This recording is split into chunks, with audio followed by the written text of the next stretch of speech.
Mana? Guys, may buntag sa tanan. So kung mahinumdum mo, nakita karon diri sa Kalahuan, Sitio Tabay. Kundiin mao na ang Tabay nga na featured ta sa KMGS. So kini aired last December 15, 2024. So kahinumduman guys, mao ni Tabay diri sa Kalahuan nga nagsilbing source nila sa pag adlaw nga kuan nga source of tubig nila. So sa gikaingon ko na kini mao ay source nila sa pag-inom. Kini panglaba, kato dito panglaba. Pinakadako katong square ka type nga Tabay.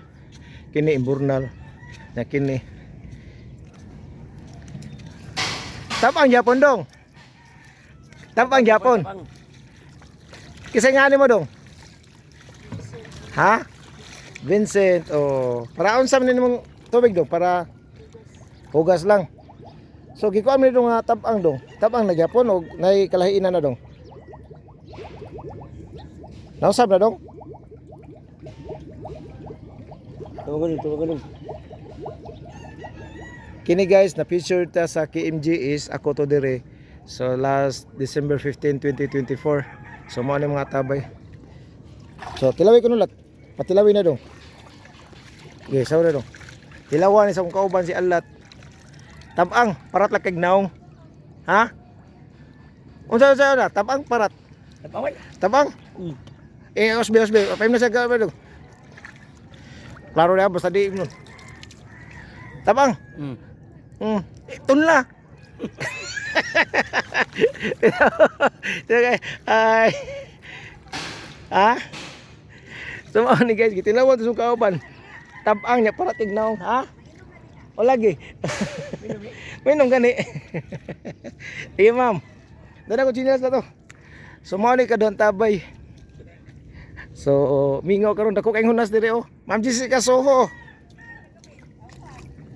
Yo, mao ni kadon Tabay. So kung kahinumduman nato guys, na featured ta last December 15, 2024 dire gyapong lugaraha. So atong balik tanaw unsa nay kahimtang diri sa Tabay karon naata diri sa Kalahuan. Nay nang laba. So ang kini Tabay gikan ni dito mga 20 meters gikan diri. Hi ma'am, good morning. May buntag.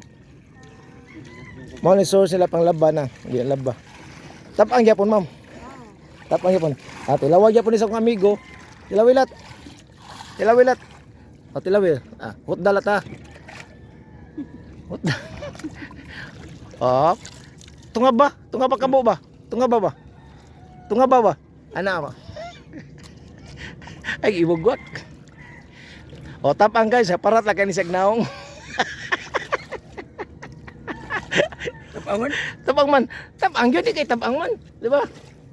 So kini sila na nabahin na ni kini panglaba, pangkaligo, pangkuan. Lat bijoy ko lat. Kop ibutan sinilas. Kopya sige gila. Anggi. Taga ka na lang. Gi. Steady. So atong tilawan guys, ug tapang pabaghapon kay sa milabay nga nay duha ka bagyo nga ni tama diri, ang bagyong Tino ug bagyong Uwan.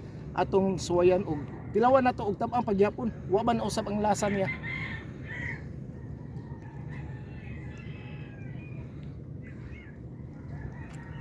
Confirm, Ma'am Jessica Soho, hindi nagbabago ang lasa ng tubig dito sa balon.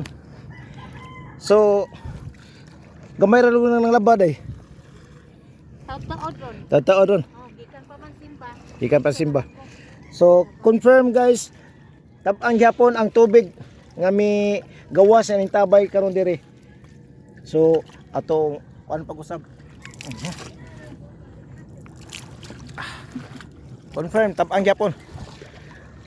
So mao ni source nila pagpanglaban nila dire.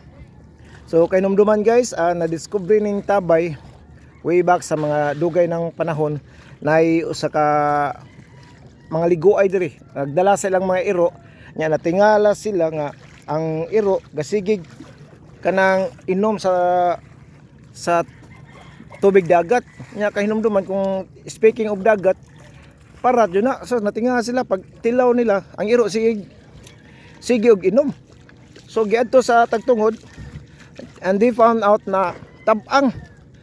So ang iro may nakamatikod nga mao din ni kuan, mao din ni hinungdan nga nganong kuan day tabang. So ang gibuhat sa mga residente ila kining gihibuan og imburnal sama niini to prevent sa soil erosion nga gikan sa baybayon nga mo padong diri sa maong atabay. So na pero not safe for drinking ni diri dapita sa gikaingon na sa taga sa lab. Tabang parat. Tabang oh, confirm tabang na parat la kag naong. So ari tas pikas balik tas pikas. So ganina na nagsag-o para inom to nila. So ato location karon naa gyud punta diri sa Kalahuan Minglanilla, Sitio Tabay, ginganlan nila Sitio Tabay kay tungod aning tabay nga mitumaw diri. So atong tilawan, medyo lubog gamay. Tilawilat kamutalat. Akong kuan tigtilaw si Alat Gerald. Nay lamos mo lang Tarong nga ba? Tarong tilaw ba? Unsay lasa? Ha? Tabang niya giluwa. Imna ba? Mabasa ni. So, Ma'am Jessica Soho, KMJS na yan. So, ito guys, maraming salamat. So, napapasalamat lang ako dahil na-feature tayo sa KMJS noong kasagsagan noong nakaraang taon, 2024, December 15, aired na si KMJS. So guys, hindi pa naka-follow sa aking personal account, follow na sa akong YouTube, Jubabs TV. So guys, daghang salamat og may buntag. Kim na yan! Kim na yan! O Kuya Kim, ano na? Okay, daghang salamat. Good morning.